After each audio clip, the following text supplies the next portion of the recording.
Vamos simular que este nosso amigo, que está aqui, hoje, como já vários que eu conheço parecidos com este nosso amigo, resolve eu quero ser um Uber. E até descobri, Aveiro está na moda.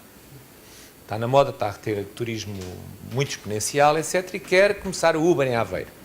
Ele tem algum canal de acesso para ir falar convosco, dizer eu tenho a certeza que isto vai ser um bom negócio, eu quero investir na Uber. Como é que se faz este contacto? Há sempre um canal aberto, portanto nós estamos sempre disponíveis para conversar sobre expandir a Uber para outras cidades, desde que faça de facto sentido para a forma como aquela cidade se comporta em termos de transporte, que acesso é que tem, que tipos de transporte é que tem hoje disponível, como é que é a infraestrutura da cidade, se está ou não preparada, mas também passa muito por perceber também do nosso lado qual é que é o apetite das pessoas que vivem nessa cidade para abraçar uma solução de mobilidade como é a Uber. Portanto, nós antes de lançarmos a Uber em Lisboa, no fundo fomos perceber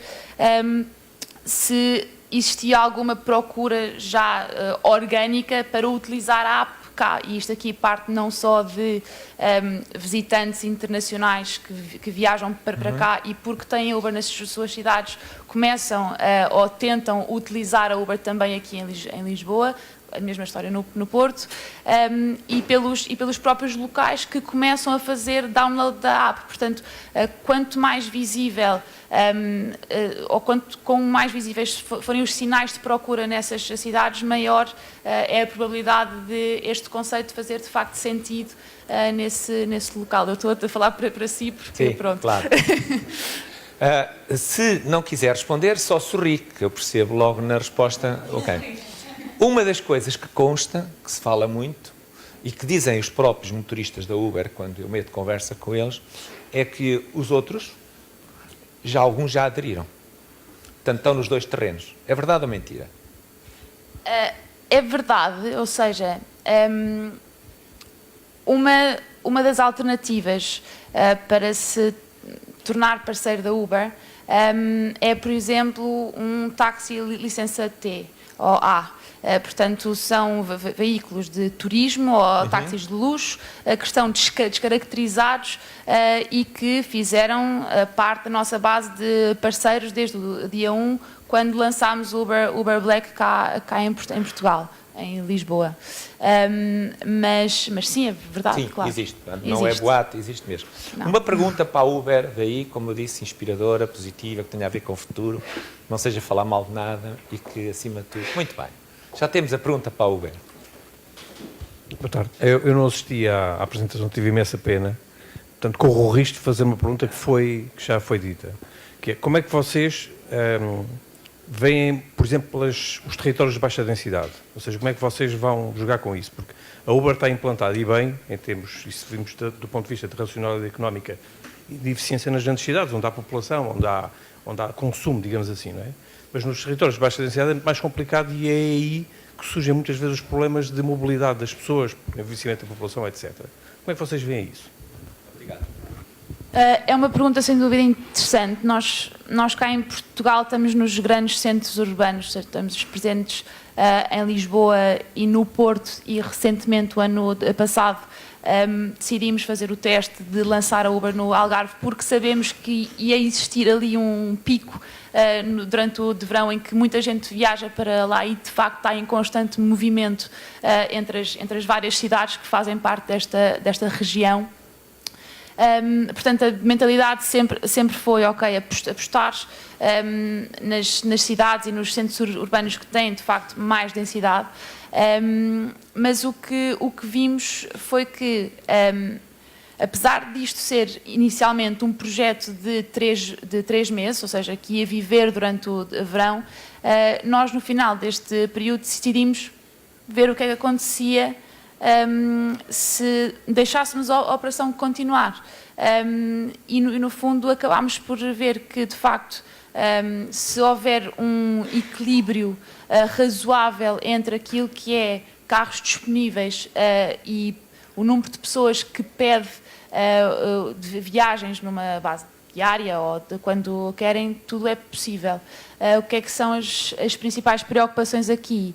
É, no fundo, garantir que existe uma experiência que é tão conveniente quanto possível. Portanto, se eu digo que estou presente em Vila Moura, ou em Faro, ou em Beja, eu quero ter a segurança de que quando qualquer pessoa abrir a app dentro da cidade, não só tenha acesso a um carro, portanto existe um carro disponível, como esse carro está suficientemente perto para me dar uma experiência eficiente de mobilidade. Portanto, há aqui vários fatores que podem influenciar a presença ou não numa cidade, mas no final do dia o que interessa mesmo é o equilíbrio entre todos eles. Muito obrigado. Carlos Nada. Ascensão, novidades da Google, estamos mortinhos, portanto nós todos, praticamente todos, devemos usar a Google. O que é que veio de novo? Eu trago hoje aqui um tema que, na realidade, é um serviço que foi disponibilizado para todos. Ele já existia, mas era pago, que vai ajudar-nos a fazer uma das funções mais importantes no marketing digital, que é testar. Nós temos o nosso blog, temos a nossa loja online, o nosso website, seja o que for, na web, e começamos a olhar para aquilo e pensamos, não, este botão está azul, devia experimentá-lo cor laranja. Ou então, lá na loja, não, estou com pouco texto aqui, as pessoas não têm informação suficiente, que tal eu acrescentar texto? Ora, aquilo que para a generalidade das pessoas é possível nestas alturas é agir por intuição e então mudar. Mas o que na realidade devia ser feito era aquilo que se chama o teste AB, em que eu tenho a minha página original, chamada página de controle, e então depois criava uma página com a alteração que eu quero implementar e depois deixo aquilo correr com o tráfego dividido 50% para cada uma delas e ao fim do mês ou dois, então, eu vou analisar e vou ver qual é que converteu melhor. Então, a Google disponibilizou hoje, recentemente, a tal ferramenta que vai permitir reduzir a complexidade tecnológica, mais ou menos como reduzir a complexidade da cozinha molecular para cozer um ovo. É uma coisa simples, chama-se Google Optimize, em que ele vai operar em conjunto com o Google Analytics, isto eu julgo que a maior parte das pessoas que têm websites conhece, e então basta seguir aqueles passos que são relativamente simples.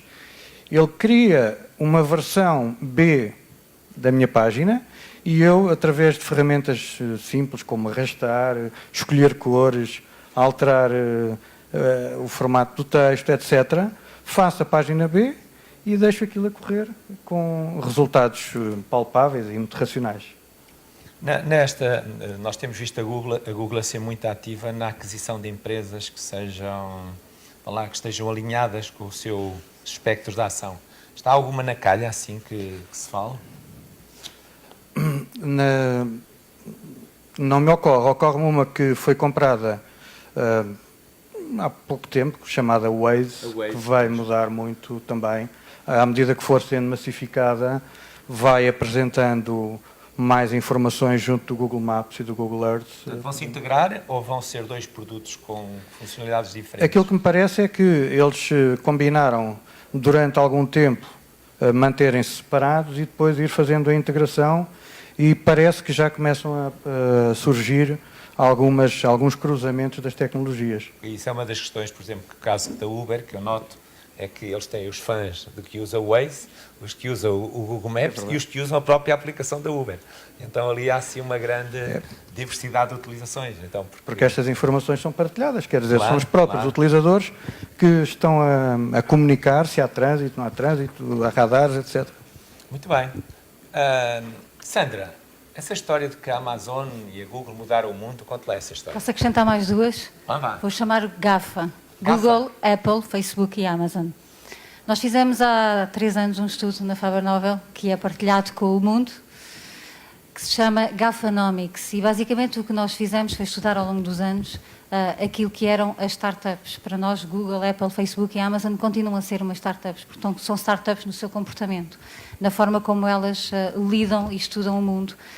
E, basicamente, o nosso estudo propunha-se a identificar aquilo que eram os denominadores comuns entre estas 4 empresas, o que é que elas faziam tão diferente e porquê é que nós dizemos que elas mudaram o mundo. Basicamente, a grande conclusão é que elas são as infraestruturas de hoje. Não há nenhuma empresa, e vocês todos que trabalham em empresa e até como utilizadores próprios, podem notar que vocês utilizam qualquer uma destas 4 empresas, se ainda não utilizam uma delas, vão utilizar no futuro. E, basicamente, o que percebemos é que elas são as novas autoestradas. No passado tínhamos as autoestradas que ligavam as cidades, hoje em dia temos estas 4 empresas que ligaram o mundo. A Uber não seria a Uber sem estas 4 empresas. A Uber utiliza as 4 plataformas, utiliza os APIs destas 4 empresas para ser o que é, para agregar a procura e a oferta entre aquilo que são os condutores e aquilo que são os utilizadores que procuram um carro, no fundo, para se deslocarem. E, basicamente, quando nós percebemos que estas empresas eram diferentes, fomos aprofundar um bocadinho mais e perceber o que é que elas faziam diferente. E, basicamente, muitas das coisas que nós estudamos é que elas são muito focadas na criação do valor da utilidade. E isto quer dizer o quê? Quer dizer que elas fazem tudo o inverso daquilo que as empresas da velha economia ou de empresas tradicionais fazem. Aquilo que uma empresa tradicional faz é estudar o mercado, criar um produto, fazer uma ação de marketing, empurrar o produto para o mercado, criar uma necessidade no utilizador. Aquilo que estas empresas fazem, e todas as empresas da nova economia fazem, é exatamente o inverso. É observar o cliente, o utilizador, perceber quais são os problemas que ele tem, onde é que eu posso ajudá-lo na vida dele, onde é que eu posso criar valor de utilidade e depois sim desenhar um produto, um serviço e virar, no fundo, toda a empresa em função daquilo que é o utilizador. E partir sempre de uma lógica que um produto nunca está fechado, é sempre uma versão beta, e que amanhã pode virar completamente e ser um produto ou um serviço completamente diferente daquilo que tínhamos idealizado à partida.